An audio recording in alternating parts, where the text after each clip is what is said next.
Yo, what's going on, y'all? It's Cone back here again today with another episode of After the Buzzer, the show where I recap the NBA games from the night. We had 4 games yesterday, another action-packed day of playoff hoops, and not a single one of these games was a blowout. It was really fun to watch every single one of these matchups all the way through, and so we've got a lot to talk about in this video, but real quick, I'll address the elephant in the room. The background is very different if you don't know where I'm at.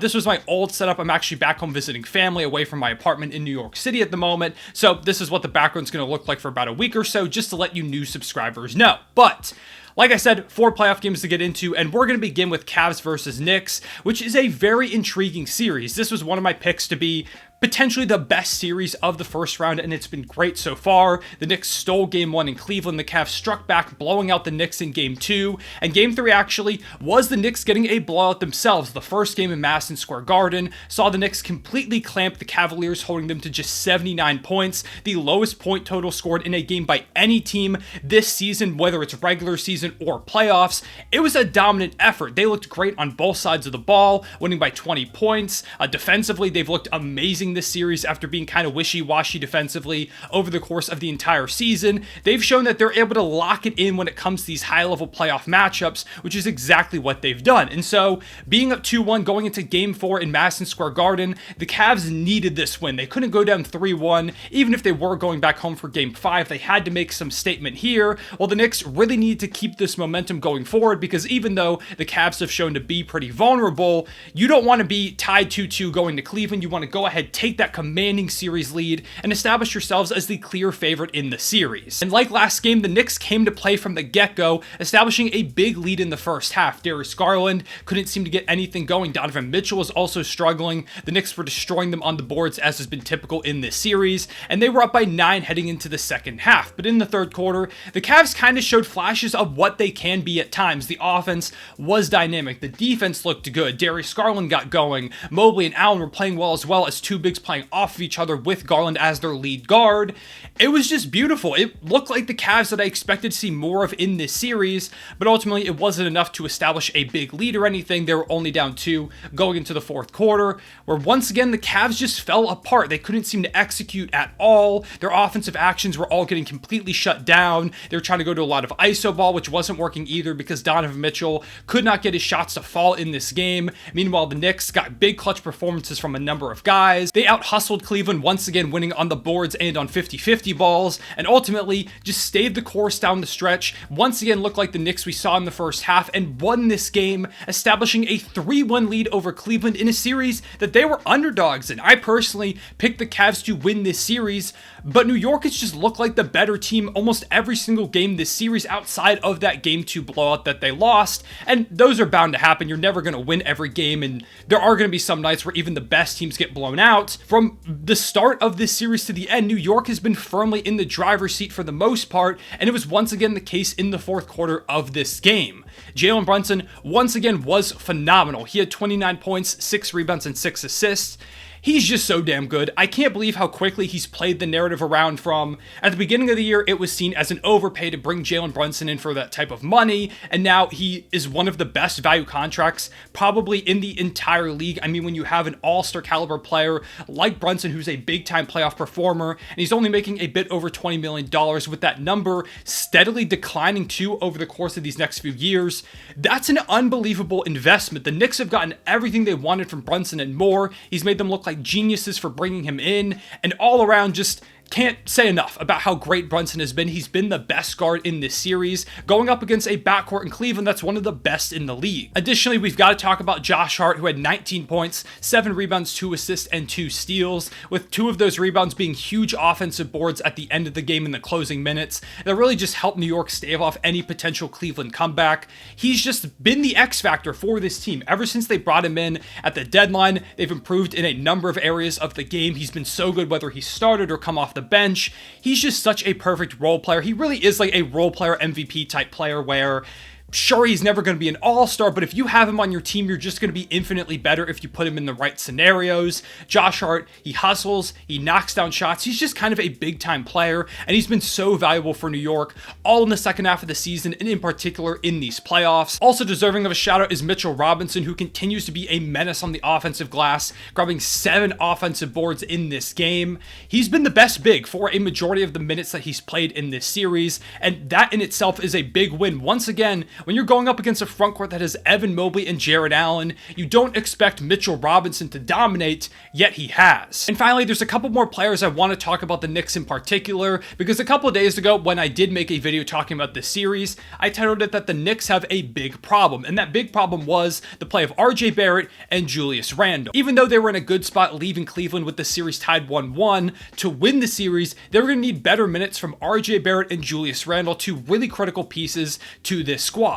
And since that video, RJ Barrett has been amazing in Game 3. He put up 19 points on 8 of 12 shooting in that blowout win. And yesterday, RJ had 26 points, only second to Jalen Brunson, on 50% shooting. He's been looking like the RJ Barrett that many Knicks fans think he can be. The RJ Barrett that the Knicks gave a ton of money this offseason to hope he grows and progresses into this type of player. Someone who's knocking down shots, and even if he's not hitting shots like he was 0 of 6 from 3 yesterday, he's still really effective. He was attacking the basket, playing some solid defense. This is the RJ that the Knicks have been waiting for ever since they drafted him with the 3rd overall pick. And if he can ever somewhat consistently put this together, the Knicks are going to be really good. So shout out to RJ. I even that video advocated for maybe him getting his minutes cut a little bit in favor of some other guys that were playing well, but Tom Thibodeau not only stuck with them, he gave him more opportunities, and RJ took advantage of those. He's been amazing in these past 2 games. And outside of Jalen Brunson, one of the biggest reasons as to why the Knicks are currently up 3-1 heading back to Cleveland. Julius Randle, on the other hand, has not only continued to struggle, but he's looked worse and worse by the game. In Game 3, despite the Knicks getting a blowout win, it wasn't because of Julius Randle, because he shot just 3 of 15 from the field, and yesterday, he shot 3 of 10 from the field and actually even got benched down the stretch in favor of some other options. Now, the Knicks ended up winning, so obviously this was the right decision, and I give Tom Thibodeau a lot of credit for being willing to bench his all-star, all-NBA caliber player in order to win. A lot of coaches wouldn't do that. They would stick with the best player available, even if he isn't giving them the best results. But Randle was pretty clearly bothered by this. He declined to speak to the media after the game, and I hope this doesn't affect him going forward, because we've seen moments where Julius Randle doesn't get a result that he's looking for, or he doesn't play the way that he wants to, and all of a sudden the body language is bad, and it really just has an all-around negative effect on the team, so hopefully that's not the case. I do understand why Randle is upset. I mean, if I was a player as good as him, I would want to be in these big moments. My team has a chance to go ahead and take a 3-1 series lead in the Garden, be on the verge of winning our first playoff series in quite some time. I want to be a part of that, but ultimately, for the benefit of the team, he had to sit on the bench. They need Randle to be better going forward, even though I think they can win this series as they've shown with Randle struggling. If they go into next round and say it's the Milwaukee Bucks sitting there to face them, they need Randle to be better. Although, facing Giannis, it's not going to be much easier than it is this series where he's going up against Evan Mobley. So I don't know what happens with Randle going forward, but ultimately, if he wants to be one of the best players on this team, like I think he can be, he's got to be better in these playoff scenarios. They need him to step up if they want to make any extended run. He was okay in his first couple games in Cleveland, so maybe just the Madison Square Garden pressure got to him, and he will be better when they go back to Cleveland. But he has to be better going forward, and I'm sure Knicks fans are going to agree with me on that front. Then we have the Cleveland Cavaliers, who have been incredibly disappointing to me in this series. Particularly, Donovan Mitchell has had a couple of great games, but he hasn't shown up to the level that I expect from him. I mean, last game, he put up just 11 points on 5 of 18 shooting and 6 turnovers. Not at all looking like the Spider that I expect to see in these moments. Typically, Donovan Mitchell has these amazing games. He has 40 pieces, 30 pieces, up to 50 pieces like we saw a few years ago in the bubble against the Nuggets. Donovan Mitchell has shown that he can put up big stats in these playoff environments, but it hasn't been the case so far. And I think part of that is just because the Cavs themselves don't have a ton of consistent offensive weapons. The spacing isn't great when there are 2 bigs out there. And of course, the Knicks are just focusing Donovan Mitchell down defensively because they know what he's capable of. But even still, if the Cavs want to come back from this 3-1 deficit and at least make it a series, never mind win the thing, They need Donovan Mitchell to be the Spider that I think he can be, and I do expect him to be better. It's just a question of if it'll be enough for the Cavs to win, because Darius Garland himself has been inconsistent. The game before this past one, he was awful, had probably his worst game of the season. Now in this one, he did step up. He had 23 points and 10 dimes. Both Mitchell being completely ineffective, it just was not enough. Karis LeVert shot 4 of 10 from the field for 14 points. Mobley and Allen combined for 26 points, but they got demolished on the offensive glass, as has been the case. Jarrett Allen's rim protection hasn't been great so far this series either. They have just not looked like the team I expected they were going to be heading into this series. They were a top 10 offense and a top 10 defense, yet they haven't looked the part at all throughout this matchup. One of the biggest problems continues to be that offensive rebounding, which in my series preview I mentioned was one of the biggest things in the favor of the Knicks. They dominated the Cavs every time they played each other this season in that category, and once again, that's the case. The Cavs bigs and just overall in general, the whole roster is failing to box out on a consistent basis. They're getting out hustled. They could have 3 guys around the rim, and someone from the Knicks is just going to run up behind them, grab and tip in an offensive board easily. It's really not even a problem for them to grab these offensive rebounds, and like I said in that video, you can't give a Knicks offense that has this much potential those consistent looks. You cannot give away these extra possessions in the playoffs against an opponent that you're pretty equal with. It's just not a recipe for success. Then also, of course, the bench production is non-existent for the Cavs. The depth was always going to be an issue, but it's been even worse than I honestly expected it to be. I thought someone would step up in some regard, but it hasn't been the case whatsoever, and sure, they can still win this series, but with these problems being unable to score, the Knicks defense, by the way, has stepped up amazingly. They were not great throughout the season, but in this series in particular, they've looked completely locked in, so shout to them for that. But between not being able to score, not being able to offensive rebound, not getting any bench production, I don't know how the Cavs come back and win this series. They just don't seem to have any of the tools that I thought they would, or the tools that they need to come back from a 3-1 deficit. Now, I do think they can win Game 5 in Cleveland, and maybe they even push this to 7 games, but from what the Knicks have shown me so far, I just think that they're the better team at this point. Now, once again, I'm not counting the Cavs out. Donovan Mitchell is great. Darius Garland is great. It's a really talented team over there in Cleveland, but ultimately, it looks like the Knicks are probably set up to win their first playoff series in quite some time and do it in poetic fashion, taking down Donovan Mitchell, the player that they so desperately tried to trade for in the offseason before he ended up in Cleveland, and now looks like they're probably going to beat them. Next up, we have Kings-Warriors Game 4, which this series just continues to be must-see TV. It's been the best series so far in the first round, and Game 4 did not disappoint, coming off a big win in Game 3 to make the series 2-1 in favor of the Kings. The Warriors were looking to once again defend home court and take this series back to Sacramento tied 2-2. Like most games in this series, it was for the most part a Steph Curry, De'Aaron Fox battle. Fox himself dropped 38 points, 9 boards, and 5 dimes, while Steph had a cool 32 points, 5 rebounds, and 4 assists. It's been an amazing duel between two of the league's best guards, and if it were up to me, we would see like 30 more matchups of these two teams for the most part in particular, due to this battle between these two guards, such different styles, yet both just incredibly dynamic and dominant players. It's been amazing to watch. It's such a shame that at most we're going to get 3 games more of this series, of this duel between these two guys, because I've enjoyed this more than any other player battle in the playoffs so far, and it's really not even that close. However, I do want to quickly note the near disaster that Steph Curry and the Warriors had at the end of this game, because they were up 5 with 42 seconds to go. They got a rebound off a Malik Monk miss at the rim. Steph started bringing the ball up the court, but got double teamed behind the half-court line, and so he thought to himself, okay, I'll just call a timeout, prevent any turnover, an 8-second violation, anything of that nature.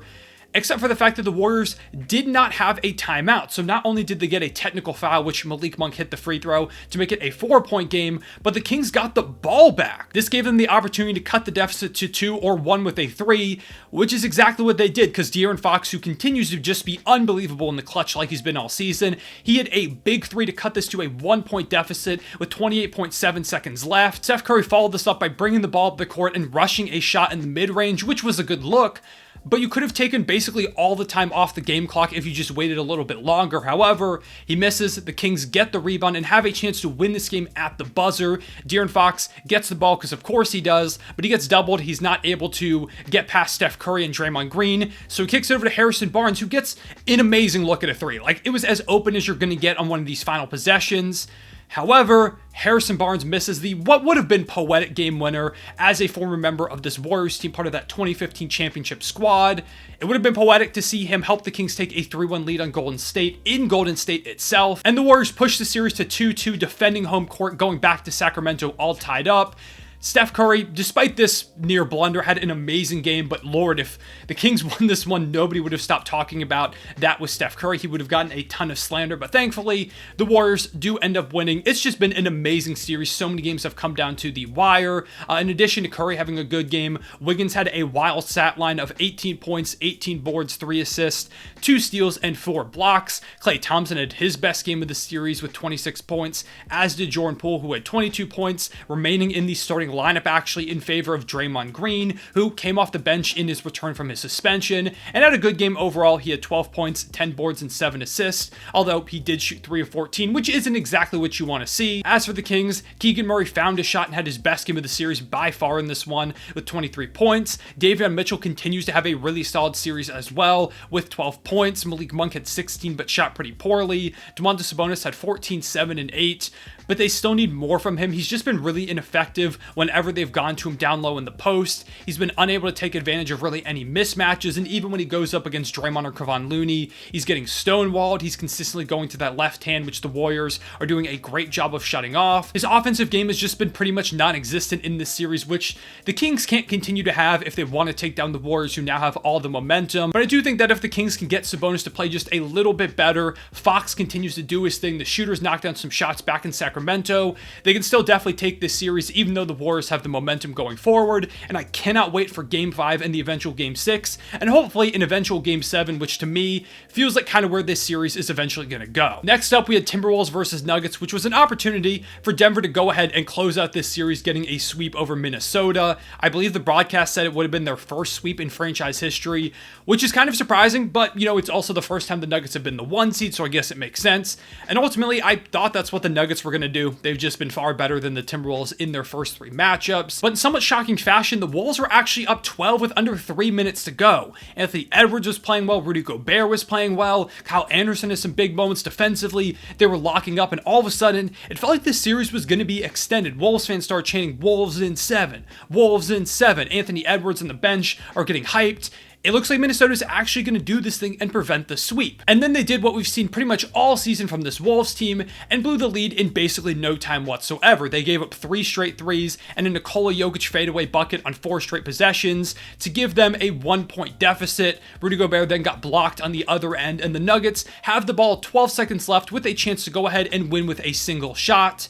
And then Karl Anthony Towns reached in on Nikola Jokic, forcing him to the free throw line, giving him a chance to knock down 1 to tie the game, or hit 2 to ultimately seal this one. Now, very luckily for the Timberwolves, Jokic actually missed the first one. He would knock down the second to tie this game, which would eventually lead to overtime, but they got very lucky. Nikola Jokic has actually kind of struggled from the line in this series, shooting about just 62.5% from there, after being an 80+% shooter from the line all season. So the Timberwolves lucked out. They got another opportunity. The basketball god said, "We're going to give you one more chance to take a lead and hold it." They got this opportunity in overtime where they went up 7 with 90 seconds left and then blew the lead in once again basically no time whatsoever. With 30 seconds to go, it was once again a 1-point game, and it seemed like we were going to get another Timberwolves collapse, this one that the Nuggets probably would not miss out on the opportunity to take advantage of, leading to the end of this Wolves season. However, with about 12 seconds to go, Ant Didwy's basically done his entire career, and he hit the big shot, giving the Timberwolves a 4-point lead with pretty much no time left. Now, Jokic